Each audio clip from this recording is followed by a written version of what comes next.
უნდებრულად ფაზური რელეს და დიფერენციალის მუშაობის პრინციპი და შემდგომში მთლიანად ვისაუბროთ ფაზურ რელეზე.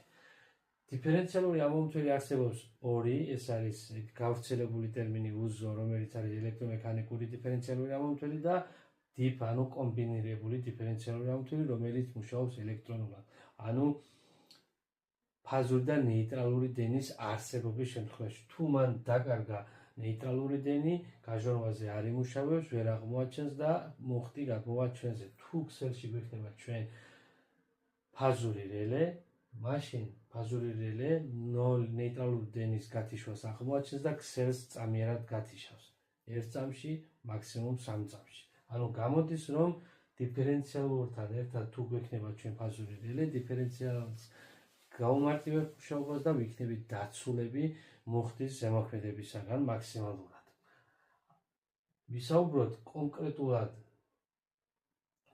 ფაზურ რელეებზე, ამ შემთხვევაში წარმოდგენილი გვაქვს ზუბრის ფაზური რელე, ადრეც ბევრი ვისაუბრეთ ზუბრის რელეებზე, თუმცა ამ შემთხვევაში გვაქვს 4 განსხვავებული რელე. ეს არის D263, D63, CV263 და SR1. რა განსხვავებაა მათ შორის და რა პრინციპებით მუშაობენ? ძირითადი პრინციპი მათი არის ერთი და იგივე, ეს არის ძაბვის, ვარდნის და მატების აღმოჩენა და ქსელის გათიშვა, ქსელის დაცვა და ასევე დიფთან მუშაობა. ეს არის უმთავრესი პრინციპი. სახლის პირობებში გამოიყენება D263, CV2 და SR1, ხოლო მაღალ სიმძლავრეებზე და მაღალ დატვირთვებზე გამოიყენება უკვე D63.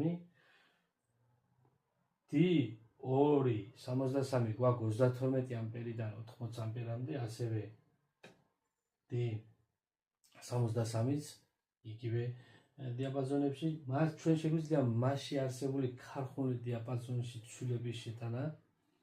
თავარი პრინციპი კიდევ რაც არის და აქვე გავშალოთ მათ შორის განსხვავება, რაც არის მნიშვნელოვანი ამ შემთხვევაში. ერთი ქსელი არის, ერთი ფაზური და ნეიტრალური დენი შემოდის, მაგრამ პირველ და მეორეზე ერთი და იგივე ძაბვა თამაშობს, ხოლო მესამეზე სტაბილურად არის გაჩერებული 259 ვოლტზე, გაშვებული არის მწვანე შუქი ანთი, ანუ მუშაობს, ხოლო ეს ორი არ მუშაობს, ანუ მან ქარხნულ დიაპაზონზე აღმოაჩინა უკვე დაღენებულ დიაპაზონზე ძაბვის